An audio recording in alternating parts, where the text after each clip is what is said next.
আসসালামু আলাইকুম সবাইকে। আশা করি সবাই অনেক ভালো আছেন, সুস্থ আছেন। তো অনেক দিন ধরে ভাবছিলাম তেহরি খেতে যাব। তো আমরা কোথায় খুবই রিজনেবল প্রাইসে কোথায় তেহরি খেতে গেলাম সেটা আপনাদের সাথে শেয়ার করব। আমরা চলে গিয়েছিলাম কসবার খয়ের মোড়ে সাবেত কোপ্তা ঘরে। সেখানে আমরা প্রায় যাই। এখানকার কোপ্তা খুবই বেশি মজা। তো এখানকার ঘরোয়া পরিবেশে সব খাওয়া দাওয়া। তো আমরা এখানে আগে কোপ্তা খেতে আসতাম। এখানে গরম গরম দেখতেই পাচ্ছেন কোপ্তা ভাসছে। এর পাশাপাশি এখানে তারা নতুন আইটেম হচ্ছে তেহেরি অ্যাড করেছে, তার সাথে রয়েছে এখানে কালা ভুনা। তো আমরা এখানে তেহেরি নিয়ে নিলাম। তেহেরির প্রাইস মাত্র 60 টাকা। আর এখানে পরিমাণ তো আপনারা দেখতেই পাচ্ছেন, একজন মানুষের জন্য এনাফ তারা দিয়েছে। তো এখানে তারা তেহেরির সাথে সাথে আরও অনেক কিছু দিয়েছে। তার পাশাপাশি এখানে একটা আলুর দমের একটা তরকারি টাইপের দিয়েছে, এটাও খুব বেশি মজার ছিল।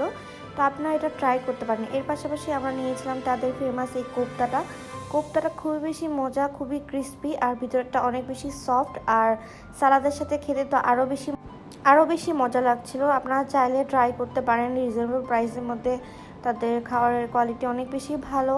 আজকে ব্লগটা এই পর্যন্তই। আল্লাহ হাফেজ।